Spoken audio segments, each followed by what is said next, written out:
Bom dia, senhor presidente, todos os representantes da mesa, deputados, representantes de sindicatos, representantes dos empresários.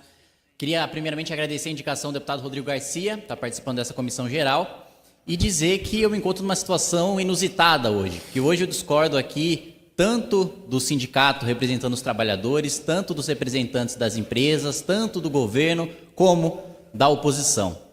Eu acho que o debate aqui, apesar do tema da comissão ser o desinvestimento e suas consequências no Sergipe e na Bahia, é muito maior do que esse. Se trata das consequências do monopólio estatal da exploração do petróleo, do monopólio da Petrobras para todo o Brasil.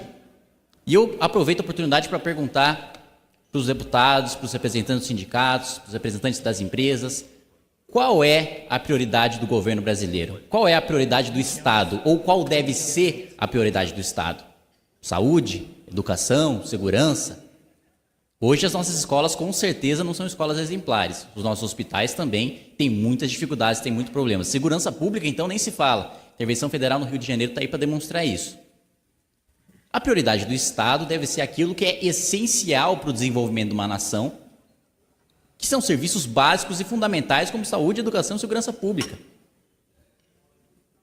E eu ouvi diversas vezes que é um setor estratégico, né? Tanto os fertilizantes como a exploração da indústria de óleo e gás é um setor estratégico e, portanto, deveria estar na mão do Estado. Ora, comida, produção de alimentos, o agronegócio é um setor estratégico e a gente não tem uma Agrobras para produzir. Nós não nos tornamos um dos maiores países agroexportadores do mundo porque nós temos uma estatal para isso. Nós nos transformamos num dos maiores produtores rurais do mundo, exportadores do mundo, por causa da competência daqueles que atuaram na iniciativa privada. Comunicação, por exemplo. Não tenho a menor dúvida de que os deputados fazem parte aí de algum grupo de WhatsApp da liderança da bancada ou de um grupo de deputados. Quer algo mais estratégico do que essa comunicação instantânea? E a gente não precisou de um aplicativo feito pela afinada Telebrás para conseguir ter esse tipo de tecnologia, que é estratégico. Ou seja, justamente por ser estratégico, não pode estar à mercê de indicações políticas, não pode estar à mercê do que aconteceu durante o escândalo do Petrolão. Imagine o tamanho do Petrolão se a Vale ainda fosse estatal, se a Telebrás ainda fosse estatal. Seria muito maior. É ingenuidade pensar que o Temer acorda de manhã, que a Dilma acorda de manhã, que o Aécio acorda de manhã, querendo saber, preocupado com o nome mais técnico que ele vai indicar para a Petrobras. Os senhores sabem que a Petrobras serve hoje para atender a formação de base. Seja Michel Temer no governo, seja Dilma no governo, seja Lula no governo, serve para formar a maioria na Câmara. E quando tem prejuízo é a população inteira que paga. E quando tem lucro, aquele que administra não ganha nada. Ou seja, não tem nenhum incentivo para que ela seja bem administrada. Mesma coisa a questão dos fertilizantes. O próprio deputado aqui, se não me engano, o deputado Daniel falou aqui sobre os 85% do mercado de fertilizantes que hoje não são cobertos pela indústria nacional. Justamente, e funciona muito bem dessa maneira. Falou-se também, eu recebi aqui um estudo da Abiquim sobre os empregos, né, gerados pelas Fafens. Né? E aqui ele diz que geram 5,2 mil empregos diretos e 20 mil empregos indiretos. Antes de participar dessa comissão, eu tive a oportunidade de ir a Macaé para visitar diversas empresas que prestam serviço à Petrobras e que paralisaram justamente por causa do sucateamento da exploração do petróleo.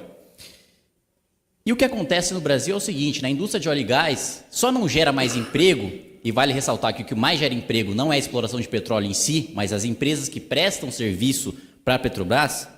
Se não houvesse um monopólio da Petrobras, ou se a Petrobras fosse privatizada, eu vou além, hoje nós poderíamos ter mais de 400 mil empregos diretos ou indiretos, muito superior aos 20 mil, 25 mil citados aqui pelo estudo da Abiquim.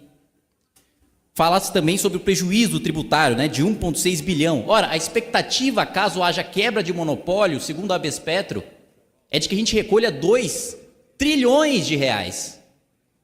1,6 bilhão não é absolutamente nada perto do que a gente poderia estar gerando, perto do que o povo brasileiro poderia estar ganhando, se esse monopólio fosse quebrado.